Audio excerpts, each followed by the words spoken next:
Hey everybody, come back with another quick video. Today we've got a interactive Rudolph the Red-Nosed Reindeer. This plush, you can turn him on and he interacts with the book as you read it. This was made by Hallmark, and it's going to be a little longer video. I'm going to go ahead and just read through the whole book and let you listen to Rudolph as we go through it. So. I'm ready for you to read me my story.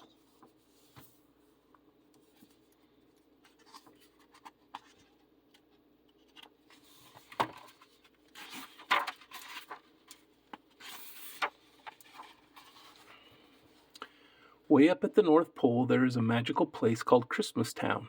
That's where Santa lives with Mrs. Claus and all of his elves and reindeer. It was also where Rudolph, the most famous reindeer of all, lived.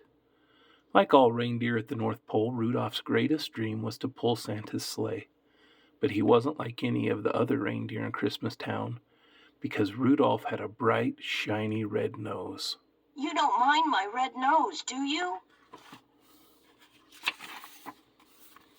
When he was little, Rudolph wore a pretend nose so he would look like all the other reindeer. He impressed everyone at the reindeer games, too. He was a natural at flying. But one day, Rudolph's pretend nose popped off. The other reindeer all laughed and called him names. Whoever heard of a reindeer with a red nose? It seemed that Rudolph just didn't fit in. Just because my nose glows, why don't I fit in? Since everyone learned the truth, Rudolph would never be allowed to pull Santa's sleigh. So he decided to set off on his own. Luckily, Rudolph soon met a couple of friends who were different, just like he was. Hermie the elf didn't like making toys. He wanted to be a dentist. Yukon Cornelius wasn't afraid of anything.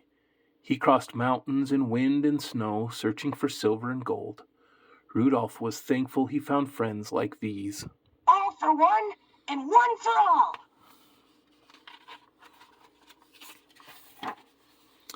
In the North Pole wilderness, Rudolph and his friends met many dangers. Most scary of all was a snow monster, the Great Bumble of the North. Unfortunately, Rudolph's shiny nose was easy for the Bumble to spot. One day, as the friends tried to avoid becoming Bumble snacks, they hopped onto an iceberg. Soon they were drifting. When they landed, they were on an island of misfit toys, a mysterious place where the world's most unusual and unwanted toys came to live. Rudolph and his friends felt at home. Rudolph realized that he didn't mind being different. What's the matter with misfits? That's where I fit in. Rudolph knew he couldn't stay at the island forever, and he couldn't let his bright nose keep putting Hermie and Yukon Cornelius in danger. The Bumble would catch them all sooner or later. Soon Rudolph decided to strike off on his own. Time passed, and Rudolph grew and grew and grew. Now more grown up, Rudolph began to see that he couldn't keep running from his troubles. It was time to go home. He had to see his parents, and of course, the magical man himself, Santa Claus. Jingle, jingle, jingle. You will hear his sleigh bells ring. When Rudolph arrived home, he learned that his parents and his friend, Clarice, had gone looking for him and still hadn't returned. What if they were in danger? I'll find them all, Rudolph vowed.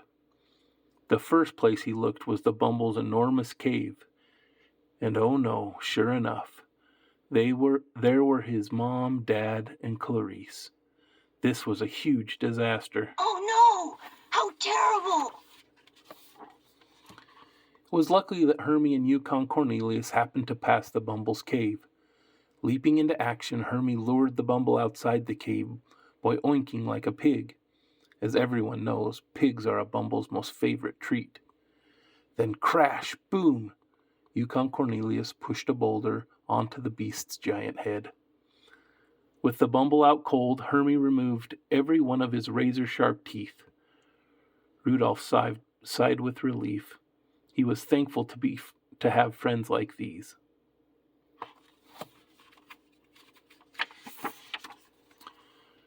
With his loved ones safe, Rudolph returned to Santa's workshop. Everyone was glad to see him. But there wasn't time to make things right yet. A grand snowstorm, the worst Santa had ever seen, was barreling towards the North Pole. If the weather didn't let up soon, Santa's reindeer wouldn't be able to see. If they couldn't see, then they couldn't fly. And if they couldn't fly, then Santa couldn't deliver any toys. Christmas would have to be canceled. This was a huge disaster. This is even worse than what happened at the reindeer games. Santa didn't want to let down all the little boys and girls of the world, but what could he do? As he stepped into the hall to announce that Christmas would be canceled, Rudolph's bright red nose lit up. Suddenly, Santa had an idea. "Rudolph, with your nose so bright, won't you guide my sleigh tonight?" Rudolph was utterly dumbfounded. Oh, my Christmas tinsel! Santa wanted Rudolph to lead the sleigh. "It would be an honor, sir," said Rudolph. He suited up with the other reindeer. Then he took Santa to the island of misfit toys, where they picked up all the world's forgotten toys to deliver them to girls and boys who would love them. After that, they were all off and away. And what became of Rudolph? He went down in history. Like George Washington. And that's the end. Fun little interactive toy and book, and I appreciate you watching. Thanks.